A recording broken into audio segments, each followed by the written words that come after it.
Thanks for the introduction. So today I'm going to talk about synthetic sensors, our vision towards general purpose sensing. So this work was done along with my brilliant collaborator, Zhang, and my advisor, Chris Harrison. Let me start by stating that the vision of ubiquitous sensing and smart environments have been sought after for a long time. Lots of people have worked on this to realize this goal. So today, such efforts might fall under names such as the smart home, or more commonly, the Internet of Things. Regardless of these different names, the goals have remained the same over the decades. That is, to apply sensing and computation to enhance the human experience, especially as it pertains to physical contexts and all those amenities within that context. So with this type of data, users can stay informed and developers can create smart and responsive applications that enhance people's daily routines. There are two ways to achieve this vision today. One is to upgrade one home with smart appliances, microwaves, dishwashers, smart burners, and so on. However, these appliances are expensive and they rarely talk to one another. Rather than working together, these appliances form silos of smartness. A more flexible option is for owners to tag existing facets with aftermarket sensors, as you see here. This adds some level of smartness, but requires many tags, which requires periodic charging, and they also are socially and aesthetically obtrusive. So what if we could use a single, highly capable sensor board that can indirectly monitor an entire room? Is this possible? And how far can we take this idea? That is the core of this talk.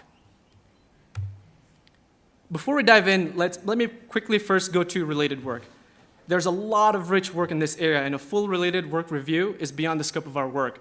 But to help illustrate the application landscape, we created what we call a sensor utility taxonomy, as shown here. The y-axis is the number of distinct sense facets, like states or events, and the x-axis is the number of sensors needed to achieve this output. In the next few slides, I'm going to highlight related work using this taxonomy. So the most common form of sensing is to use a single sensor to monitor a single facet of an environment. So one-to-one is what we call them. And we call them special purpose sensors, as seen here in the left quadrant.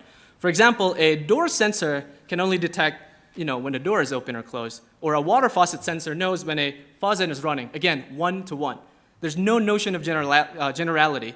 Each facet of interest is monitored by a specific and independent sensor. It's also possible to deploy many sensors in an environment which can be networked together, forming a distributed sensing system. So a distributed sensing system is highly dependent on the quality of the distribution. So one example is a fire alarm. Many sensors in the house, and it detects one thing, fire. And for that reason, it's a many-to-one. On the other hand, there are many systems that distribute many sensors that can sense a variety of different things, so that's many-to-many. And that's why the distributed sensing taxonomy side occupies the right half of this graph. To reduce deployment costs and social intrusiveness, researchers have also looked at the idea of installing sensors at key infrastructure probe points. This approach is called infrastructure-mediated sensing. Lots of cool work in this area. So this is more general purpose than the previous approaches, but this technique is still constrained by the class of infrastructure the sensor is coupled to. Right? So for example, a sensor that's attached to plumbing can detect the sink or the shower running or the toilet used, but not microwave. So thus, we denote it as a one-to-few technique. So finally, the ideal sensing approach occupies the top left of our taxonomy, where one sensor can sense many facets. So this is one-to-many, which is challenging, but it needs to be indirect to achieve this level of versatility. So computer vision has come closest to achieving this goal. However, cameras have been widely recognized for their high privacy intrusion. So it carries with a heavy deployment stigma, especially in people's homes. So armed with this knowledge from related work, we sought to explore how we could build hardware that would serve as a vehicle for our exploration into general purpose sensing. So we surveyed a bunch of sensors using commercial and academic systems. And for our hardware design, we decided to include all of these sensors. It's kind of like an extreme embodiment of all these things, but no camera, as this is particularly sensitive to users. So here's the eventual design of our board and the low-level sensors that we include.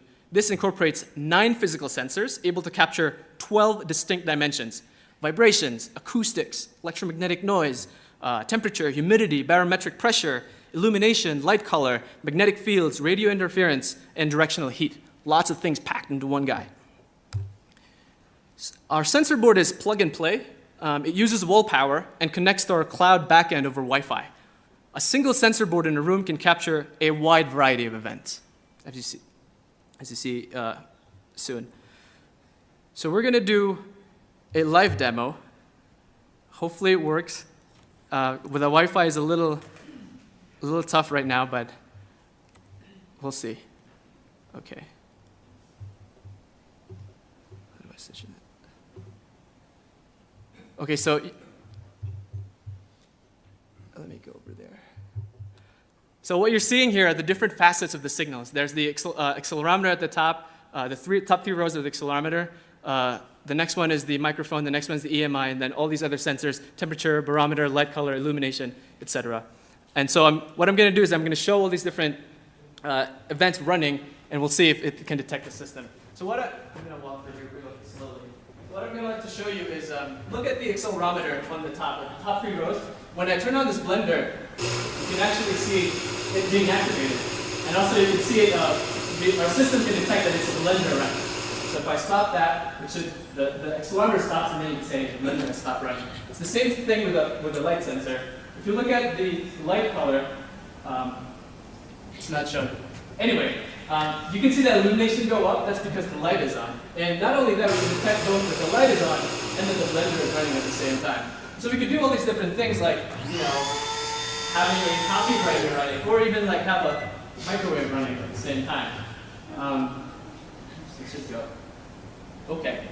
And then we can also detect things like, this is a mini stove. So if I turn this guy on, it should show. You see that little pixel over there at the bottom? That's actually the thermal image. So let me just let this guy. This is safe. Don't worry. So see that little guy at the bottom? It's like a little pixel. That's actually this fire right here. And the system can detect that the stove is on. So now I can detect that the stove is on, the light is on, the blender is on, and that the vacuum is running all at the same time.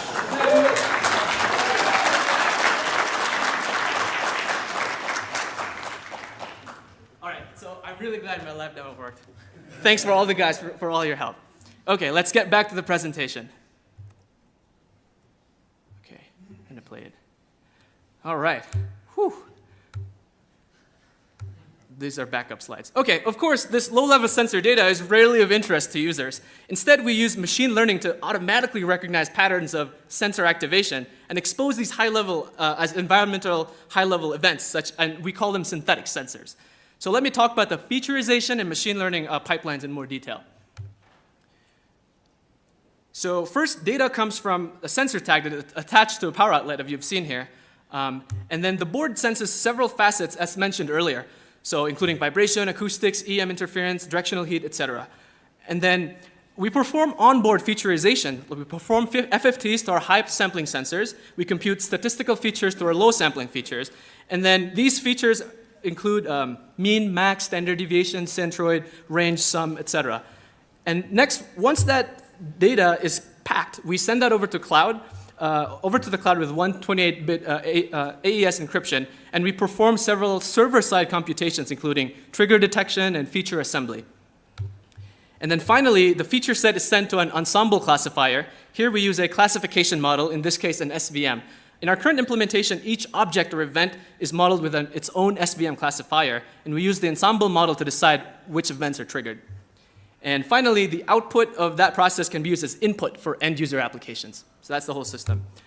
A different way to look at this is through a system architecture. So you start at the bottom, raw data, and then we featureize and denature things on board and send it to the cloud, and then we perform event classification. Note that raw sensor data is never sent to the cloud. Instead, we featureize it on board, and which helps anonymize the signals before transmission. So in addition to denaturing the data, it also means that developers don't need to deal with machine learning or sensors, just the events. Really simple API. Okay. So let me share with you evaluation results really quickly. We explored several key questions to validate the feasibility of synthetic sensors. How versatile and generic is our approach? How accurate can the sensors be? And finally, are the signals captured from the environment stable and consistent over time? To answer these questions, we conducted a 2-week deployment deployed across a range of environmental contexts, including the kitchen, office, workshop, common area, and the classroom. We placed 1 sensor per room. So on those 5 sensor boards, we were able to create 38 synthetic sensors. All of these events manifested some form of physical output that could be sensed. To evaluate signal fidelity and accuracy, we obtained ground truth by manually collecting and annotating data spanning multiple days and locations. So in each test location, we demonstrate a facet of interest. For example, in the workshop, we collect like a laser cutter exhaust running, and then we collect data several times. We collect data every day of the week, so 1 to 7. And to train our system, we do this pattern. Train on day 1, test on day 2. Train on 1 and 2, test on day 3. 1, 2, 3, test on 4, etc. Up to 1 to 6, test on 7. This simulates learning gains over time. So overall, across all of our synthetic sensors, we achieved an average sensing accuracy of 96%. We also reiterate that a day in this context does not imply a day's worth of data, but simply the demonstrated instances for that day. For example, a few minutes of demonstration.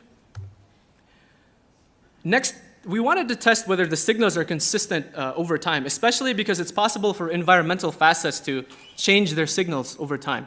So in addition to collecting data on day 1 through 7, we also collected data on day 14. This week-long separation is useful, and it's a basic test for signal stability.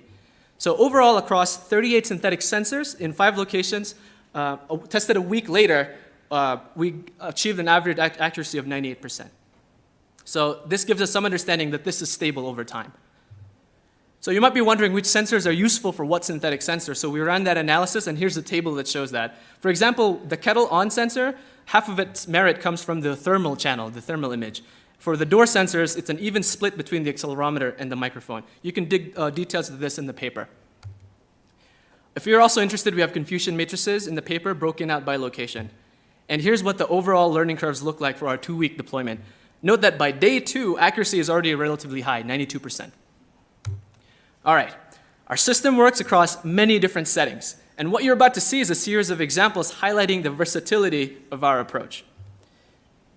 For example, this kitchen can detect faucet running or blender on. Can you guys hear the audio? Okay. So when the blender is on, when the coffee grinder is on, or when the burner is running.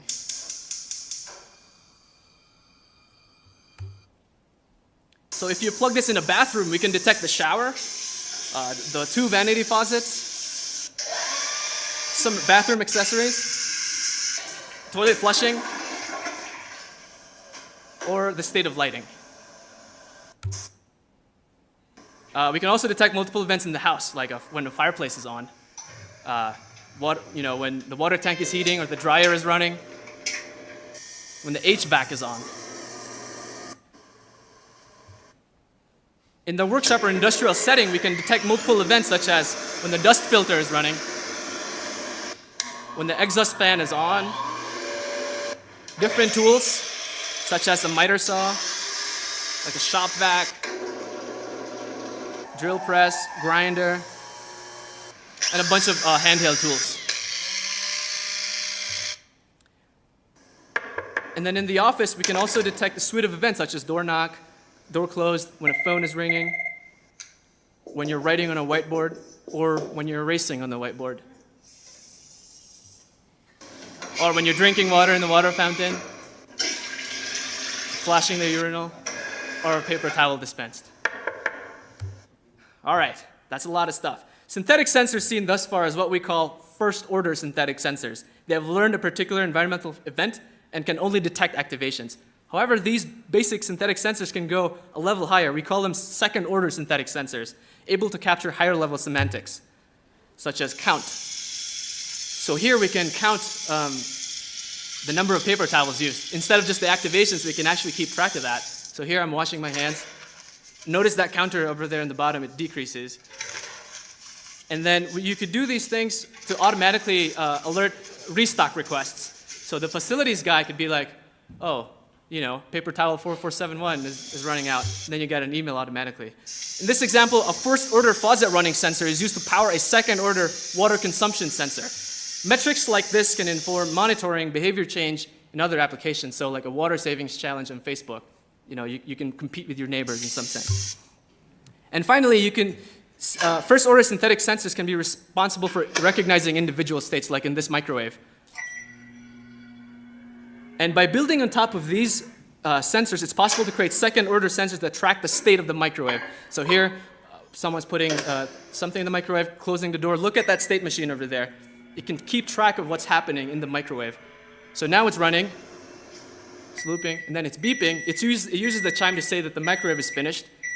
And then the person opens the door, takes the thing out, and then the system should be able to figure out that the microwave is available again. All right. Finally, there's no reason to stop at second-order synthetic sensors. These can feed into even higher-order sensors able to capture more complex environmental facets like human activity and the mechanical health of objects. Like all other techniques, we have limitations, so let me go through them real quickly. Of course, we don't have full coverage of our synthetic sensors since we rely on the physical manifestations of these events. But we still believe we're making significant strides towards moving this research field forward. Second, lots of people there's lots of events competing for different sensing channels. And so there's always crosstalk.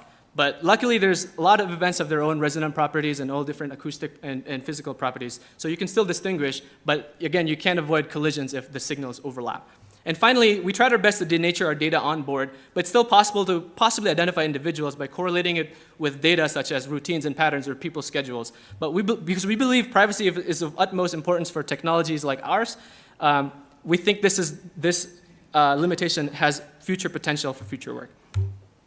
All right, that's the end of my talk. I'd like to acknowledge a lot of people, including Google, the Gierad IoT Expedition, and the David Packard Foundation, and to all these other guys who've contributed, Robert Chow, Yuvraj, Anand, Liz, and Dorothy Carter. That's the end of my talk. Thank you very much for all your attention.